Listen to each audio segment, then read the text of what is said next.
میں بتاتا ہوں انشاءاللہ۔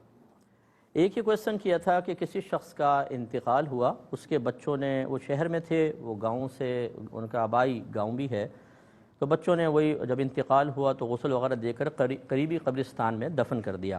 اب کچھ لوگ گاؤں کے یہ کہہ رہے ہیں کہ چونکہ شخص کے ماں باپ کی قبریں آبائی قبرستان میں ہیں تو تمہیں چاہیے تھا کہ وہاں دفنایا جائے۔ اب وہ اولاد بیچاری پریشان ہے کہ کیا ہم نے کوئی گناہ کر دیا، یہاں دفنا کے کیا کریں؟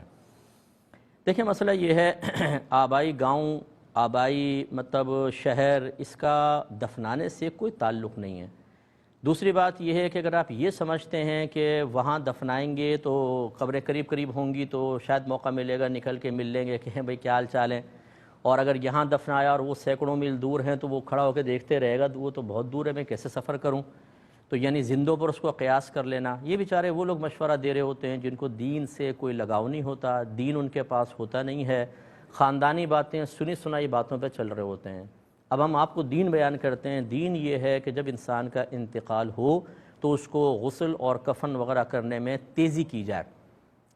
صحیح حدیثوں سے ثابت ہے، مسجد کی صفائی کرنے والا، ایک روایت میں مرد کا ذکر ہے، ایک روایت میں عورت کا ذکر ہے، ان کا رات میں انتقال ہوا، رات میں کفن دفن کر دیا گیا۔ صبح نبی کریم صلی اللہ علیہ وسلم کو پتہ چلا تو آپ نے فرمایا مجھے بتا دینا چاہیے تھا، پھر آپ ان کی قبر پہ تشریف لے گئے اور ان مسجد کی خدمت کے سلسلے میں ان کو کئی اعزازات سے نوازا۔ اسی طریقے سے عمر فاروق رضی اللہ تعالیٰ عنہ کے دور میں مشہور واقعہ ہے کہ وہ ایک عبادت گزار نوجوان کا رات میں انتقال ہوا، رات میں اس کو دفنا دیا گیا۔ خلاصہ کلام یہ ہے کہ جلدی دفنانا یہ ہوتا ہے افضل اور اولیٰ۔ دوسری بات یہ کہ قریب ترین قبرستان جو سب سے قریب ہے اس میں دفنائیں، اگر وہاں جگہ بالکل ٹھیک آپ کو مل گئی، تاکہ کیونکہ دفنانے میں جلدی، نبی کریم صلی اللہ علیہ وسلم نے ارشاد فرمایا کہ مردے کو دفنانے میں جلدی کرو۔ یہ جو باہر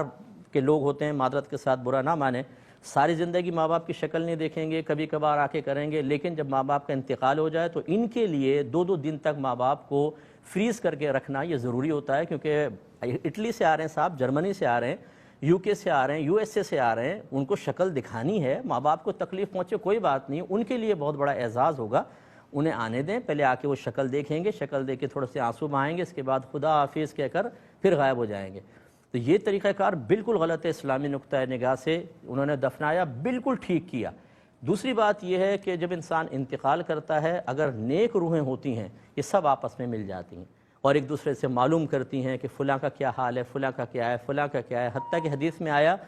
کہ یہ تک سوال کرتے ہیں کہ گھر میں ہم جب آئے تھے تو ایک بلی تھی، اس بلی کا حال کیا ہے،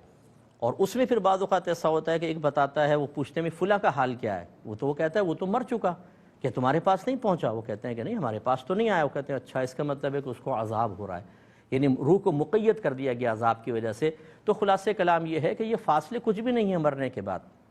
ایک سیکنڈ کے اندر روح یہاں سے وہاں پہنچ جاتی ہے، اس لیے یہاں دفنایا، بالکل ٹھیک کیا۔ اب ان کا اگر وہ واقعی نیک ہیں، ماں باپ بھی نیک ہیں، ان کی روحیں آپس میں ملیں گی، ملاقات ہوگی، سب کچھ ہوگا، اللہ تعالیٰ کی طرف سے اجازت ہوگی۔ لیکن یہ غلط ہے کہ جی وہیں دفنانا چاہیے تھا، یہ بھی غلط ہوگا کہ اب آپ قبر کھود کے سوچیں لاش کو وہاں لے جائیں، یہ بھی غلط تھا کہ آپ ان کو فریز کر کے رکھ دیتے۔ تینوں چیزیں بالکل غلط ہیں، توبہ کرنی چاہیے۔ ایک ہمارے ساتھ